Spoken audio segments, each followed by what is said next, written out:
వి gold trusted gold buyers తాకట్టులో ఉన్న బంగారాన్ని విడిపించి ఈ రోజు ఉన్న మార్కెట్ ధరకే కొనబడును. మరిన్ని వివరాలకు సంప్రదించండి 7710 అధికార బీజేపీ పార్టీలు టార్గెట్ చేస్తూ ఉన్నాయి. మాట్లాడదాం. మాజీ మంత్రి జగదీశ్వర్ రెడ్డి గారు ఉన్నారు, మాట్లాడదాం. బైపోల్కి సంబంధించిన విషయంలో ప్రచారంలో బీఆర్ఎస్ టార్గెట్ చేస్తూ ఉన్నారు, బయట వేరే దగ్గరికి వెళ్ళినా కూడా ముఖ్యమంత్రి బీఆర్ఎస్నే టార్గెట్ చేస్తున్నారు. ఇక్కడ పథకాల బంద్ అయితేనేటువంటి బెదిరింపు, బీఆర్ఎస్ గెలిస్తే ఎస్ఎల్బీసీ టన్నెల్ దగ్గరికి వెళ్ళి 2 సంవత్సరాల్లో వీళ్ళు మొత్తం మేము పూర్తి చేస్తాం, వీళ్ళు నిర్లక్ష్యం చేసిందని, కమిషన్ల కోసం చేయలేదంటే అక్కడ బీఆర్ఎస్నే టార్గెట్ చేస్తూ ఉన్నారు. జగదీశ్వర్ రెడ్డి వాస్తవమే. ఎందుకంటే మనం ఎప్పుడైనా దేని గురించి వెళ్ళి ఆలోచిస్తామే అదే మాట్లాడతాం. ఆయన నిత్యం ఆలోచించేది కేసీఆర్ గురించి, కేటీఆర్ గురించి. ఆయనను భయపెట్టిస్తున్నది కూడా కేసీఆర్, కేటీఆర్లే. కాబట్టి సహజంగానే మాట్లాడతాడు ముఖ్యమంత్రి. కాకపోతే అందులో కొంత మూర్ఖత్వం, కొంత అజ్ఞానం, కొంత అహంకారం కనబడుతున్నాయి. పథకాలు బంద్ చేస్తామనేది అహంకారానికి పరాకాష్ట. ఎవడు కూడా ఎంత తెలివి తక్కువడు కూడా అట్లా మాట్లాడాడు. డెమోక్రసీలో ఒకసారి పథకాలు ప్రారంభమైనవి, కొన్ని ఏళ్ళు ప్రజలకి నచ్చి ముందు జరుగుతున్నాయి, ప్రజల జీవితాల్లో కొంత ఉపయోగపడుతున్నాయి అనుకున్నప్పుడు అవి హక్కుగా మారుతాయి.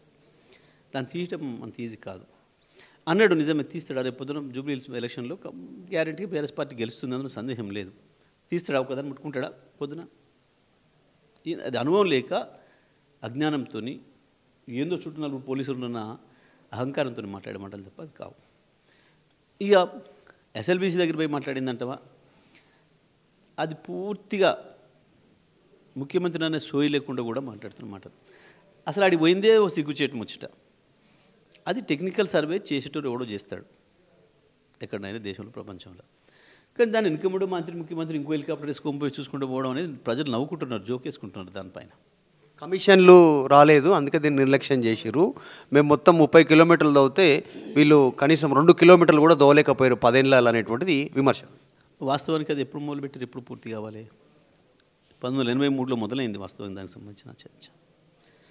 కేవలం కేంద్ర ప్రభుత్వం, ఏ కేంద్ర ప్రభుత్వం? కాంగ్రెస్ పార్టీ కేంద్ర ప్రభుత్వం పైన పులులు తిరుగుతున్నాయి, భయపడిపోతాయి మీరు సుత్తెలతో కొడితే అని కొత్త టెక్నాలజీ తీస్తున్నామని ప్రపంచంలో ఎవడి వాడని టెక్నాలజీని తీసుకొచ్చి 20 ఏళ్ళ తర్వాత అనుమతులు ఇస్తే మొదలుపెట్టారు.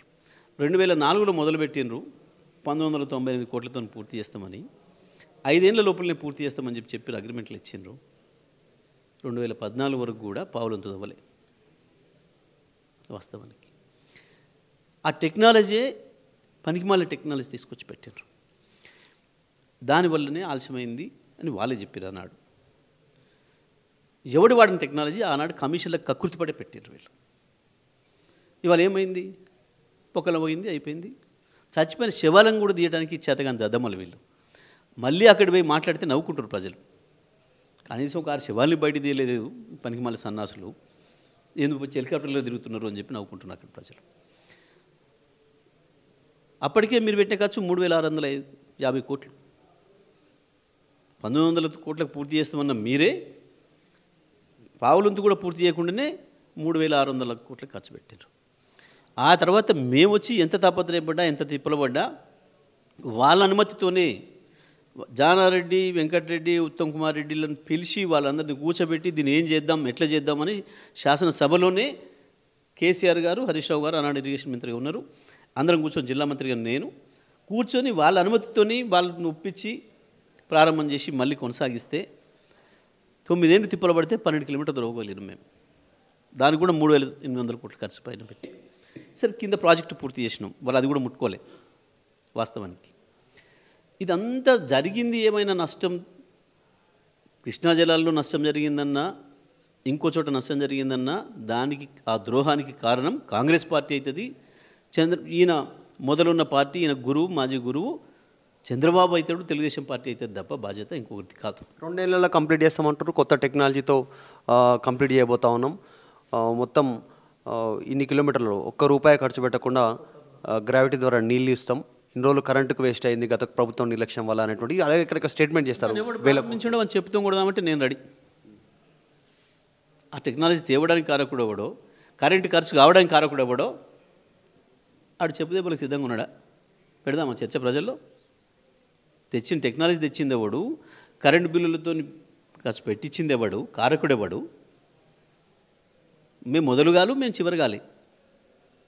బాధ్యులెవరు? నువ్వు బాధ్యుడివి. ఈ 2 నెలలు పూర్తి చేసిన మాటలు ఏవైతున్నాయో నాకు వాళ్ళగా మాట్లాడడం ఇష్టం ఉండదు, కానీ 2 నెలల్లో కనుక వాళ్ళు పూర్తి చేస్తే, పూర్తి కాదు సగం చేస్తే, మొదలు పెడితే అసలు నేను దేనికైనా ఒప్పుకుంటాను. రాజకీయాల్లో వాళ్ళు ఏమడుతుంది, వాళ్ళ ముఖం వాళ్ళు, ఓడేమో వాటర్లో నీళ్ళు కలిపి తిరుగుతాడు, ఓడేమో పరిచయాలతో నేను వాళ్ళని పట్టుకొచ్చినా లేకపోతే వదలకపోని వీడంటాడు. ఈ పరిచయాలతో ఈ పనులు అయితే ఎక్కడన్నా ప్రపంచంలో పాలసీలతో టెక్నాలజీని తీసుకొచ్చుకొని చేస్తారు. కానీ ఉత్తమ్ కుమార్ రెడ్డి పరిచయం ఉన్నాడు కాబట్టి వచ్చిన వాళ్ళు పరిచయం ఉంటే వస్తారు. పెళ్లి సంబంధాలు అయ్యి ఓ సోయలేని మాటలు, బుద్ధి లేని మాటలు, గీల మాటలు ఎవడు నమ్ముతలేడు, వీళ్ళనోడు పట్టించుకోవట్లేడు. పనికి మాల మాటలు, చెత్త మాటలు. జూబ్లీహిల్స్ విషయానికి వస్తే కిషన్ రెడ్డి స్టేట్మెంట్ చేస్తున్నారు, ఓట్లు చీలిపోబోతా ఉన్నాయి, అటు ఇటు 2 కాంగ్రెస్ బీఆర్ఎస్ ఓట్లు చీలిపిస్తే బీజేపీ గెలుస్తుంది అనేటువంటి స్టేట్మెంట్ చేస్తారు. సరే, పోటీ చేసినప్పుడు గెలుస్తామనే భావన ఉంటుంది ఎవరికైనా, కానీ కిషన్ రెడ్డి కూడా తెలుసు వాళ్ళు కొంచెం డిపాజిట్కి దగ్గరగా ఉంటారు, ఇటు కానీ డిపాజిట్ ఇచ్చుకునే ప్రయత్నంలో ఉంటారని తెలుసు. వాళ్ళకు కూడా పెద్దగా పట్టించుకోవడం లేదు, ఎందుకంటే వాళ్ళు పూర్తిగా రేవంత్ రెడ్డి మీద ఆధారపడి ఉన్నారు. మోడీ గారు ఈ రాష్ట్రంలో కిషన్ రెడ్డి అధికారంలో తెస్తాడు పార్టీని అనే భ్రమలు మోడీకి కూడా ఏం లేవు. ఎప్పటికైనా మళ్ళీ రేవంతే మాకు నాయకుడు అవుతాడు అనే దాని మీద రేవంత్ను బలోపేతం చేసే పనిలో ఉన్నాడు మోడీ. కాబట్టి కిషన్ రెడ్డికి పాపం అంతకన్నా మాట్లాడడానికి ఏమీ లేదు. వాళ్ళు ఎంత వీలైతే అంత బలహీనం చేసుకున్నారు పార్టీని తప్ప వేరే ఏం లేదు, చాలా స్పష్టంగా కనబడుతుంది. అజారుద్దీన్ స్టేట్మెంట్ పైన ఏం చెప్తారు జగదీశ్వర్ రెడ్డి గారు? నన్ను ఇక్కడ నా మాట నమ్మి అంటే మాట ఇచ్చిన ముఖ్యమంత్రికి ఓట్లు వేపిస్తాయిడా అని, మీరు ఓటు వేయకపోతే జూబ్లీహిల్స్ నియోజకవర్గానికి రాను, మీరు బీఆర్ఎస్కు ఓటు వేయొద్దు అనేటువంటి స్టేట్మెంట్. అసలు ఆయన ఉంటే కదా అడిగి రానని చెప్పడానికి, అక్కడ ఉండేవాడు ఎవరన్నా నేను రానంటే మంత్రే కదా ఆయన, రోజు సేవ చేసే వాళ్ళు ఎవరైనా ఉంటే మేము రాము అని అంటే కొంచెం ఏదన్నా భయపడతారు ప్రజలు. మంత్రిగా ప్రమాణ స్వీకారం చేసి భయపడంగా చూసినావు నువ్వు. ఇప్పుడు ఇట్లా నానంగానే అయ్యో ఇప్పుడు ఆయన రాడేట మేము ఇట్లా రేపు నుంచి మా బతికిట్లా ఎవరు అనంగా విన్నావు పోయి నువ్వు ఎప్పుడన్నా ప్రమాణ స్వీకారం చేసిండు కదా. శాఖ లేని మంత్రి పాపం ఆయన ప్రమాణ స్వీకారం చేసి 4 రోజులైనా ఇప్పటికీ శాఖ దిక్కు లేదు పాపం. ఆయన జూబ్లీహిల్స్ నియోజకవర్గం నిజంగా కూడా ఎక్కడ ఉంటుంది ఏందనేది పూర్తి పులవనలు కూడా ఆయన తెలుసో తెలియదో నాకైతే డౌటు. పాపం ఆయన అమాయకంగా బలవుతున్నాడు పాపం. వాస్తవానికి ఆయన మీద ఏమైనా ప్రేమ ఉంటే మొదలే సీట్ ఇవ్వాలి ఆయనకి. ఆనాడు పోయినసారి ఇచ్చినప్పుడు ఈసారి ఇవ్వాల్సి ఉండే, ఆ సింపదన ఉండునేమో. ముఖ్యమంత్రి ఒక పథకం ప్రకారమే ఆయన తీసి పక్కన పెట్టేసేసిండు. లేని ఎమ్మెల్సీ ఇచ్చిండు, ఎమ్మెల్సీ ఇచ్చినట్టు ప్రకటించిండు కదా. ఆయన ఇప్పటివరకు ఎమ్మెల్సీనే కాలే. పేరుకు మంత్రిని చేసిండు, శాఖ ఇచ్చిండా ఇయ్యలే. పాపం అన్ని రకాల అజరుద్దీన్ అవమానం చేస్తున్నాడు అని చెప్పి మైనార్టీ ప్రజలందరూ కూడా భావిస్తున్నారు. ముఖ్యమంత్రి ఇట్లా అవమానిస్తున్నాడు మమ్మల్ని అని చెప్పి. మైనార్టీలో అంటే ఇంత లెక్కలేకుంటున్నాడు ముఖ్యమంత్రి అని. పాపం మళ్ళీ ఇప్పుడు ఆయన ఏం మాట్లాడితే మాత్రం ఏమి ఉంటుంది. మైనార్టీలంతా కాంగ్రెస్కు మద్దతు తెలపాలి అనేటువంటి అసదుద్దీన్ ఓవైసీ స్టేట్మెంట్ ప్రచారం చేస్తుంది.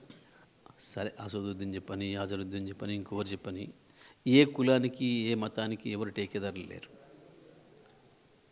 ప్రజాస్వామ్యంలో ప్రజలు కులాలుగా మతాలుగా ఆలోచన చేయరు, పార్టీలుగా ప్రభుత్వాలుగా ఆలోచన చేస్తారు. ఎవరు మంచి చేసిండ్రు ఎవరు చెడు చేసిండ్రు అని ఆలోచన చేస్తారు. వాళ్ళ జీవితాల్లో ఇంత వెలుగునిచ్చింది ఎవరు, వాళ్ళకి ఇంత ఉపయోగపడే పని చేసింది ఎవరు ఆలోచిస్తారు. ఇవాళ తెలంగాణలో అట్లా ఏదైనా ఆలోచిస్తున్నారు అంటే ఒక కేసీఆర్ గురించి మాత్రమే ఆలోచిస్తున్నారు.